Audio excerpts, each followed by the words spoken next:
비유가 굉장히 많습니다.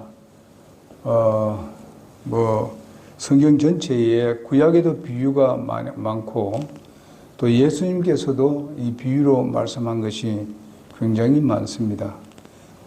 그래서 예수님께서 어느 날 이 갈릴리 해변의 가버나움에서 우리 마태복음 오늘 13장에 기록된 일련의 비유를 말씀하셨을 때에 거기에 함께 있었던 예수님의 제자들은 그것을 놀랐습니다.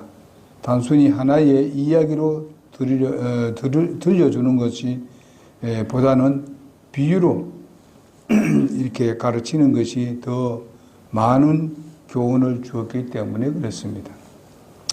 그래서 우리가 이 비유란 것은 영어 단어에 보니까 파라블이라고 이렇게 하는데, 이 말은 헬라어에서 나온 원어가 있는데 파라볼이라고 하는데, 이걸 음력해가지고 바로 뭐뭐의 옆에 두다는 뜻입니다. 뭐뭐 옆에 두다는 뜻이고, 또 뭐뭐 곁에 놓다 이런 뜻입니다.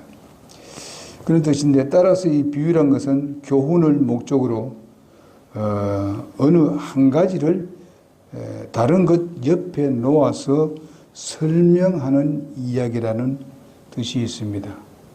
그러니까 이것을 어떤 것을 이제 잘 이해될 수 있도록 설명을 하기 위해서 옆에 놓는 것이다.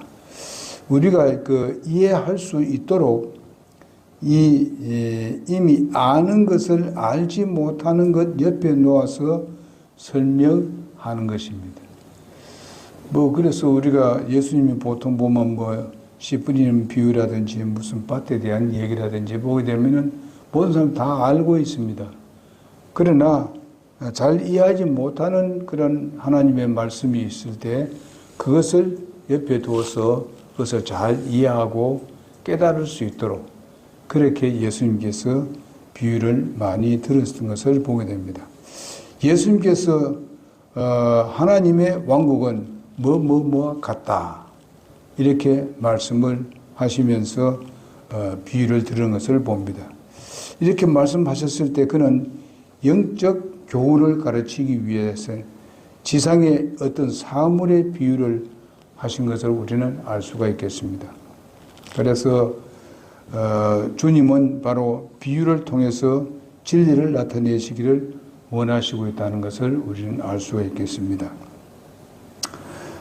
그리고 이제 믿음을 가진 자는 바로 진리를 배우고 더욱더 받게 되지만은 믿음이 없는 사람에게는 믿음을 가지고 있다고 하는 것마저도 잃게 되는 것을 우리가 봅니다. 사실상 그렇잖아요. 바리새인과 서기관들이 믿음이 있다고 생각하고 안다고 하지만은 사실상 저들의 귀는 영적 귀가 먹혀 있습니다. 막혀 있다. 또 영적 눈이 또한 이제 보이지 않고 있다 하는 것을 예수님께서 비유를 들어서 말씀하신 것도 많습니다.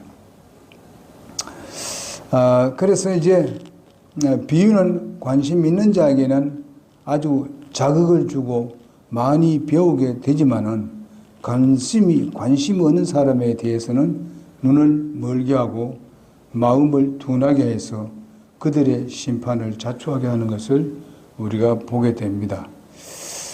그래서 우리가 보게 되면은 비유를 사용하심으로 인해서 예수님께서 영적 감각이 둔해진 사람의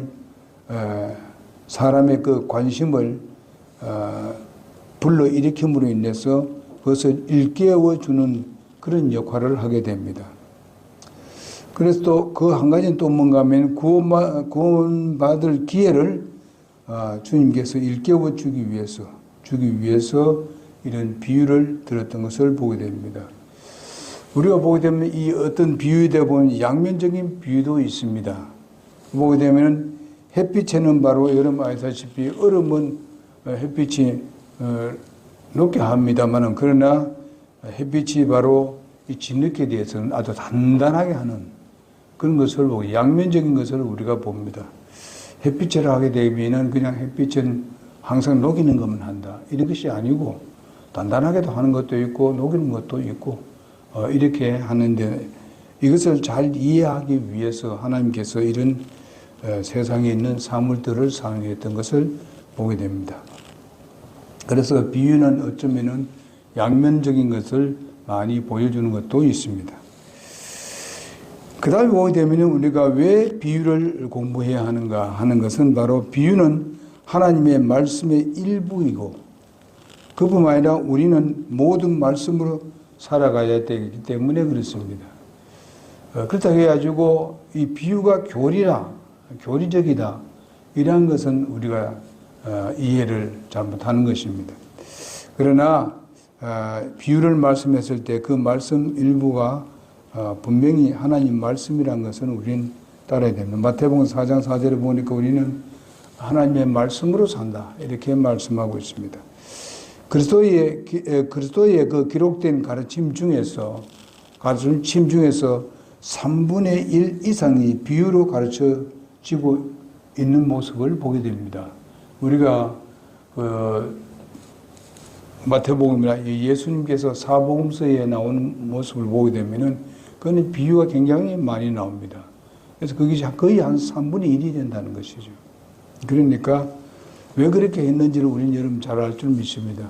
제자들도 때로는 무엇인지 잘 이해를 못하는 것이 너무 많았을 뿐만 아니라 더욱더 잘 안다고 하는 사람들, 율법도 잘 알고 달달 외우기도 하고 그들이 가르쳐야 되고 때로는 이스라엘의 목자가 되어야 될 그런 사람들이 정말 눈이 멀어져 있고 귀가 막혀 있고 이렇게 있는 모습을 예수님께서 보고 그들에게 이렇게 예언한 그 말씀대로 오늘 본문 말씀인 대로 이사야 그 대언자가 말씀하신 그대로 이렇게 예수님께서 인용을 한 것을 우리가 볼 수 있습니다. 세상이 그렇게 되어가고 있다. 그래서 비유가 꼭 필요하다 이렇게 말씀하고 있습니다. 또 두 번째로 보게 되면 비유는 실제 생활을 무대로 말해지기 때문입니다. 실제 생활의 무대를 두고 말씀하고 있습니다.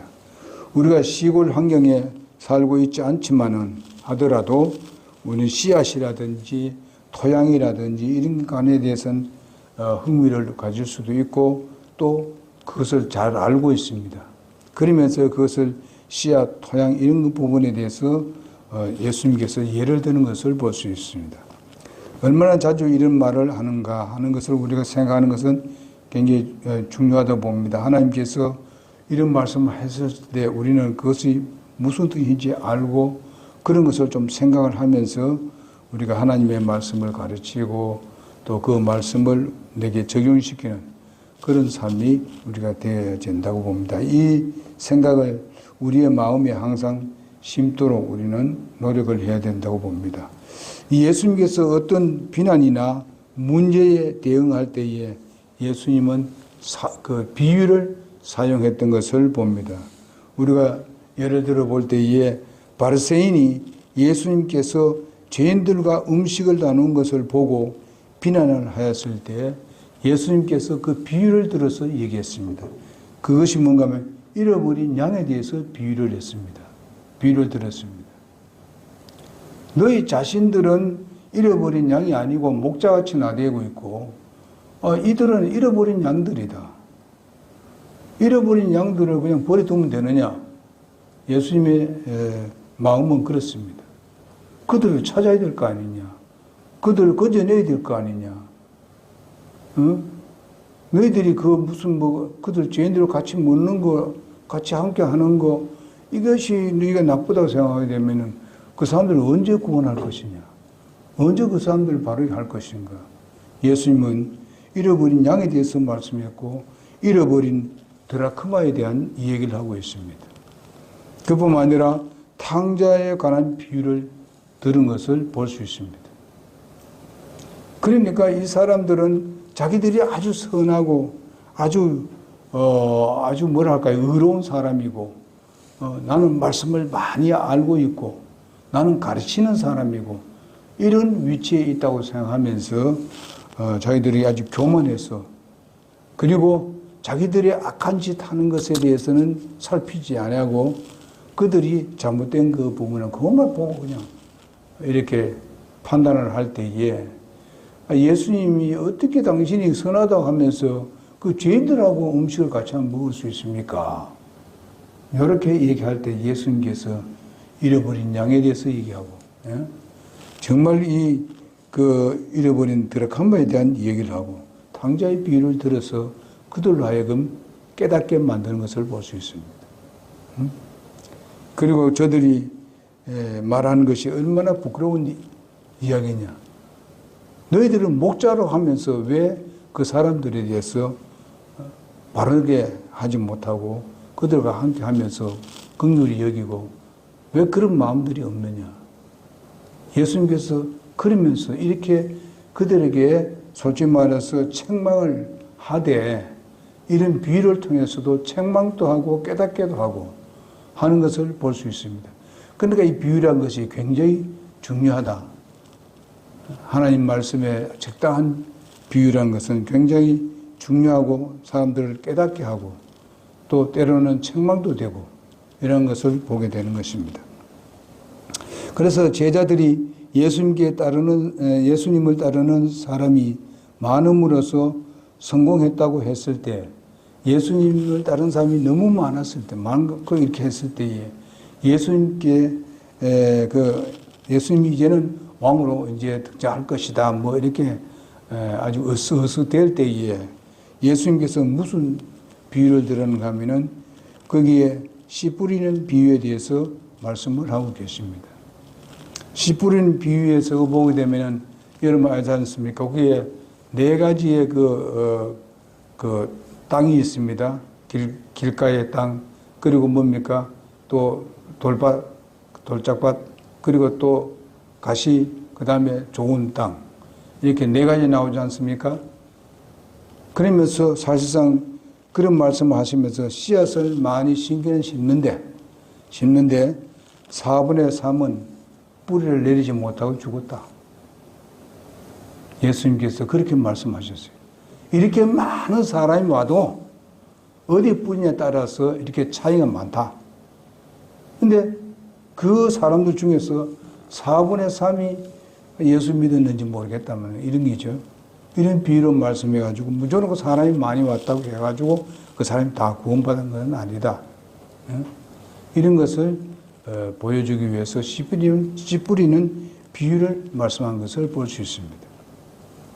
예수님이 그래 우리 사람들이 나를 이렇게 많이 따라서 나 좋다 뭐 이런 식으로 예수님이 그냥 그거 가지고 그냥 자기를 높이고 뭐 이렇게 하는 게 전혀 그런 게 없습니다. 지금 예수님은 실제적인 것을 얘기하고 있고 예수님은 그들의 마음을 다 살피고 있습니다.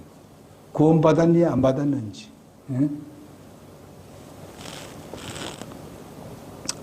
그리고 예수님께서 마귀와 함께 한다는 비난을 들었을 때에 어떤 사람의 마귀 들린 자를 쫓아내었더니만은 그 쫓아내는 그것이 바알세불이라고 하잖아요. 바알세불이 바로 예수님이 그게 들려가지고 그래서 그걸 쫓아냈다. 이렇게 얘기했습니다. 그런데 예수님께서 뭐라 했습니까? 거기는 보게 되면 이제 어떤 그 집에 들어와서 그 강도가 들어와서 그 집에 들어와서 그 물건을 훔쳐내기 위해서는 강해야 되죠. 그들 제압해야 되죠. 막으려게 되면 또 그 막는 사람은 어떻게 해야 됩니까? 힘을 더 길러야 되죠. 이런 것을 비유해서 말씀한 것을 볼 수가 있습니다. 이렇게 자기 집을 지킬 수 있는 비유는 바로 무엇이냐면 자기가 아주 강한 사람으로 있어야 되겠고 그것을 미리 파악을 해서 미리 준비를 하고 있어야 된다 하는 것을 보면서 그러면서 예수님의 말씀을 그랬습니다. 내가 만약에 그 바알의 어떤 그런 그 마귀의 대장을 내가 힘입어가지고 백성을 쫓아냈으면은 그러면 진짜 우리 백성은 누가 고쳐주느냐? 누가 고쳐주느냐? 너들도 안 고쳐주고 내가 바로 이 백성을 고쳐주는 거 아니냐? 내가 그 바울세바비냐 내가? 그러면서 예수님께서 그 비유를 들어서 그들을 책망하는 것을 볼 수 있습니다. 예수님이 거기다 대놓고 내가 그렇다고 이거 변명하려고 하는 게 아니라 아주 예를 들고 비유를 들어가지고 그들로 하여금 입을 뻥긋하지 못하도록 만드는 것을 보게 됩니다. 그래서 예수님께서 가끔가다 비유를 들었을 때 거울로 비유하고 때로는 유리창으로 비유합니다. 이렇게 했을 때 우리가 거울은 무엇입니까? 우리 자신을 바라보는 데서 도움을 주는 것을 보게 됩니다. 우리가 현실의 내 외부의 이 모든 부분들을 그대로 적나라하게 보이게 하는 것이 뭔가 하면 거울입니다.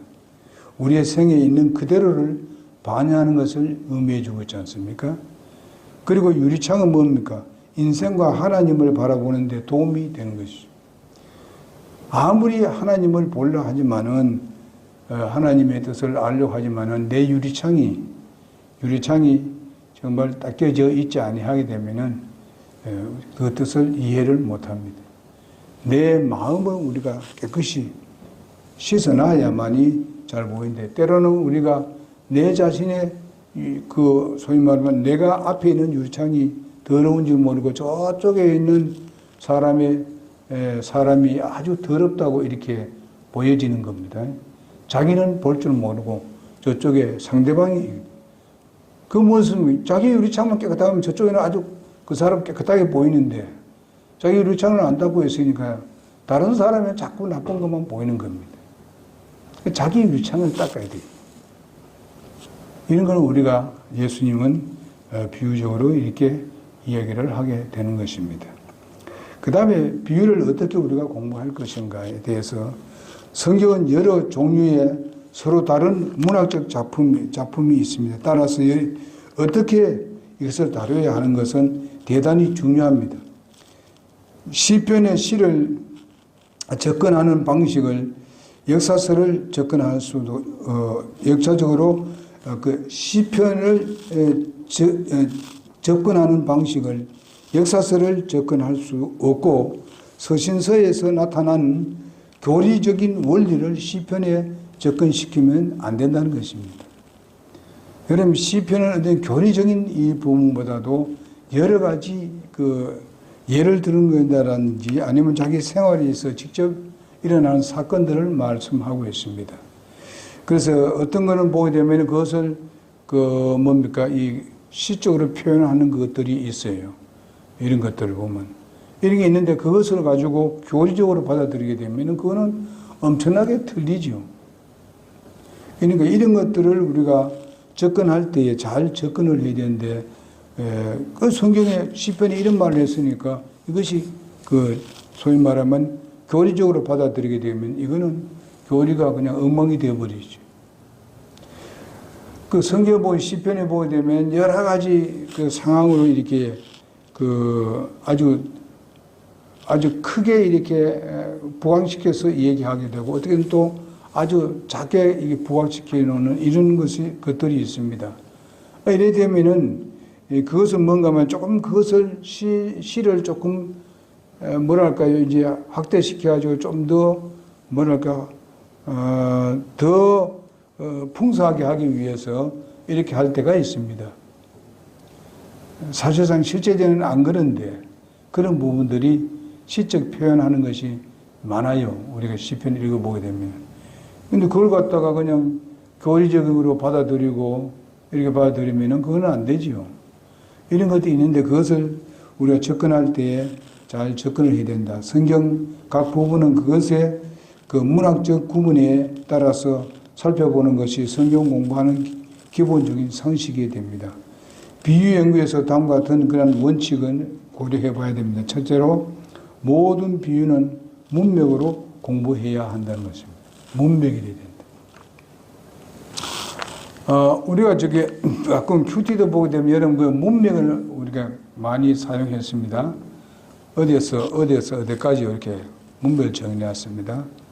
그렇게 해가지고 우리가 봐야 되지 이걸 갖다가 너무 확대해서 보게 돼도 안 되고 어떤 데 문맥에서 해결되지 않으면 그 다음에 더 크게 문맥을 더 크게 해서 우리가 보고 이렇게 해야 되는데 이것을 그 문맥을 전체를 안 보고 한 구절을 딱 생각해가지고 그것이 하나의 교리적으로 결정을 내리게 되게 되면은 이건 엄청나게 틀리게 됩니다. 그런 게 많아요. 그렇다고 해서 한 구절이 진리가 아닌 건 아닙니다. 진리인데 이 부분을 갖다가 보고 전체를 갖다가 그것을 해결하는 것으로 얘기하면 안 되죠. 구원에 대해서도 우리가 얘기할 수 있잖아요. 구원에 대해서도 어떤 거 보게 되면은 잘못 읽게 되게 되면 우리가 노력해야 구원받는 것 같이 그렇게 돼 있는 구절들도 있습니다. 그럼 그 문맥을 다 보게 되면은 그런 뜻이 아닙니다. 오직 믿음으로 구원받는 건 그건 틀림없습니다. 은혜로 구원받고 하는 것은 틀림없어요.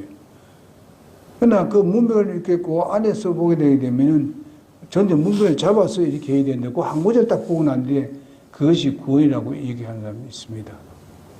그리고 우리가 좀 그 비유가 이제 얘기합니다만은 우리가 포도나무의 비유를 우리가 보게 되면은 거기에 보게 되면은 포도나무를 잘라가지고 불태워 없애진다 하니까 이건 지옥불이다 이렇게 표현하는 사람이 있습니다. 그래서 무엇을 말하냐면요. 그 포도나무에 우리가 항상 붙어 있지 아니하게 되면 우리가 자라나지 못합니다. 잎을 내지도 못하고 열매를 못 맺어요. 그럼 우리가 어떻습니까? 주님과의 교제를 여기서 말해주고 있습니다. 주님과의 깊은 교제를 나누라는 것입니다. 주님의 품을 떠나지 말라는 거예요. 멀리 하지 말라는 거죠. 그렇지 아니하게 되면은 그 가지가 영생해질 수가 없습니다. 그러면 나중에 쓸모없는 가지는 어떻게 하면 잘라낸다는데 잘라내 지옥 보낸다는 말이 아닙니다. 그게요. 그건 뭘 말하는 거예요? 하나님과 그 사이가 끊어지는 겁니다. 하나님께 쓰임받지 못한다는 이런 뜻입니다. 그런데 그걸 갖다가 구원받는 데다 적용시켜서 하니까 전체 다 틀리지, 그러면. 구원의 교리가. 이런 것과 같은 겁니다. 이 적용을 잘 시켜야 된다는 얘기죠. 그래서 보면 성경 연구는 항상 그 문맥으로 연구해야 되고 그렇지 아니하면은 주님의 의도와는 전혀 다른 것을 가르칠 수 있기 때문에 그렇습니다. 억지로 해석할 수가 있기 때문에 그렇습니다. 예를 들어서 우리가 보면 선한 사마리아인의 비유에 대해서 우리가 보면은 그 예루살렘을 하나의 천국이라고 얘기하고 이건 마음대로 합니다. 여리고는 바로 지옥으로 얘기하고 강도가 무슨 사탄이고 죽게 된 자는 바로 육체적으로 살아있으나 영으로는 죽은 자다. 이렇게 비유를 해석을 하는 사람이 있습니다. 종교도 구원할 수도 없고 예수만 구원할 수 있다 등의 그래서 기름은 바로 성령이고 포도주는 그리스도의 피니 주막은 하나의 교회이고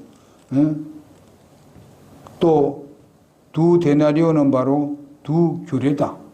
뭐 이렇게 자기 마음대로 그냥 해석을 하는 거예요. 이것을 그렇게 말하면 안 된다 이 말입니다. 그래서 선한 사마리아인은 바로 재림하시는 예수님이라 이렇게 또 이제 상징적인 등등으로 얘기합니다. 물론 많은 요소 중에서 맞는 것도 있고 틀린 것도 있습니다.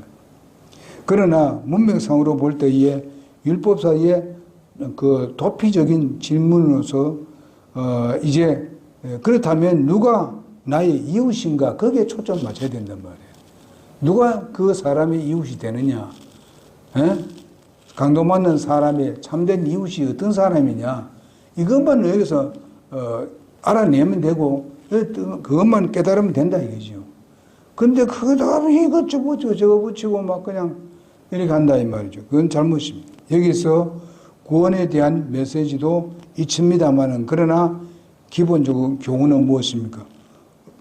어려움에 처한 사람에게 누가 이웃이 되어 주는가에 대한 교훈이지 않습니까? 누가 이웃이 되느냐? 그거는 뭐 소위 말하는 제사장도 있었고 또 누가 있었습니까? 있었지만은 그 사람들은 뭐예요? 다 피해갔잖아요. 도움을 안 주고 가버렸잖아요. 그러나 선한 사마리아인은 그 사람을 도와줬다 이 말이죠. 선한 사마리아인이라고 예수님이 특별히 말한 이유가 뭡니까? 이스라엘 백성들은 당연히 그 이웃을 그렇게 해야 되는 것이 당연한 겁니다. 이스라엘 사람 왜? 하나님께서 택한 민족이니까 자기 백성인데 자기 형제인데 왜 도망치냐 이 말이에요. 본청맞지 않은 얘기죠. 그 사마리아인은 뭡니까? 이스라엘 백성이 아니잖아요. 그들하고 상종도 안 하는 사람 아닙니까? 너희들이 그 상종도 안 하는 그 사람이 그 사람을 구출했단 말이죠. 너희들이 뭐 하고 있느냐 이거지. 예수님께서 이렇게 그들에게 말 책망하고 막 이렇게 하는 게 아니라 예를 들어가지고 이 비유를 들어가지고 그들을 자동적으로 책망을 듣게 만들었습니다. 그러니까 예수님의 가르침이라는 게 아주 놀라운 거예요.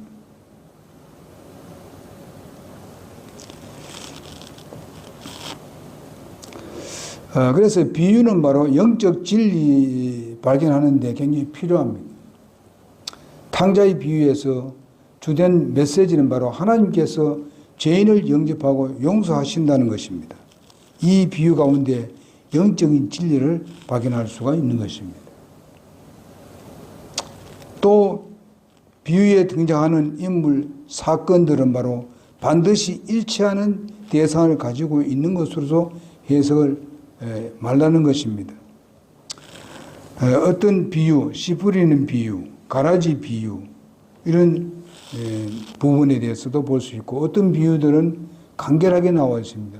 문맥에서 정말 하나님이 무엇을 보좌하는가 하는 것을 분명히 우리는 깨달아야 됩니다. 나중에 가면 이제 이런 비유에 대해서 하나하나 이제 우리가 그 말씀을 증거하게 됩니다.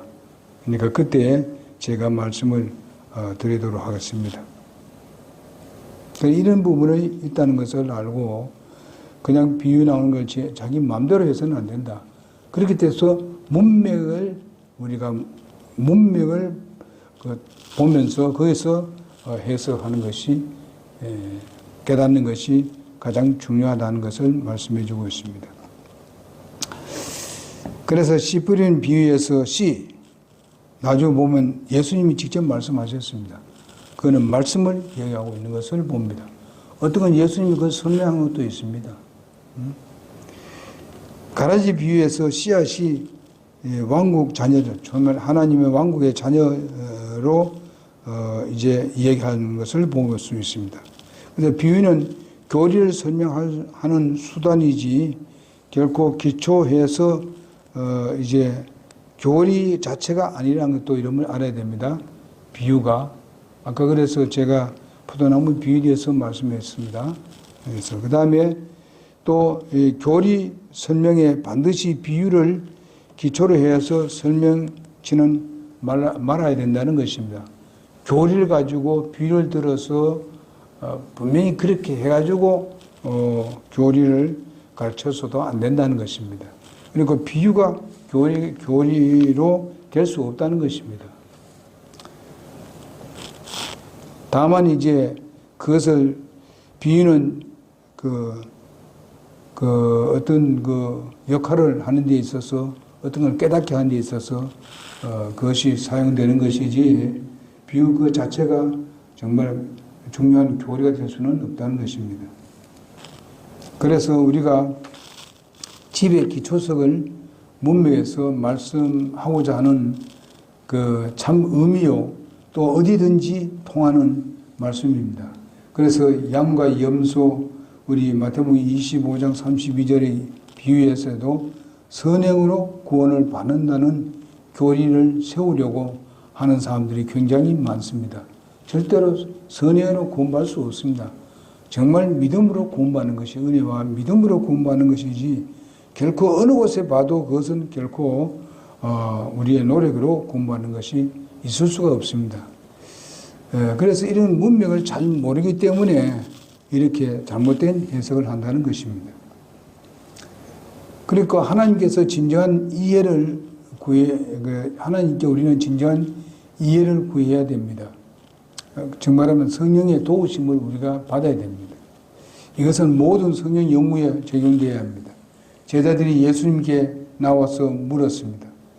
그것을 해석을 구했는 것을 봅니다. 그래서 우리 모두는 주님께 해석을 구해야 할 것입니다. 그래서 예수님은 그것을 가르쳐 주셨습니다. 그리고 야고보서 1장 5절에 있는 말씀대로 주님께서 그 지혜를 구하면은 그 지혜를 주신다고 약속을 하시고 있습니다. 그래서 오늘은 대강 여기까지만 하도록 그렇게 하겠습니다. 그래서 예수님의 비유에 대해서 우리가 지금 공부한 대로 비유란 무엇인가에 대해서 말씀을 드리고 비유를 어떻게 공부를 해야 되는가, 그 다음에 비유를 어떻게 공부할 것인가, 그렇게 공부를 했습니다. 그리고 중요한 오늘 말씀 보면은 모든 비유는 문맥으로 공부를 해야 한다는 데에서 말씀을 드렸습니다. 우리는 다만 비유는 진리를 빨리 이해하고 발견하는 데 있어서 중요한 역할을 한다는 것도 들었습니다. 그리고 교리는 바로 그 비유는 교리를 설명하기 위해서 하나의 수단이지 그 비유가 교리가 될 수가 없다. 그래서 말씀을 드렸습니다. 그러면서 더욱 중요한 것은 하나님께 진정한 이해를 위해서 구해야 된다. 성령의 도움을 받아야 된다 하는 것을 말씀을 드렸습니다. 기도하겠습니다.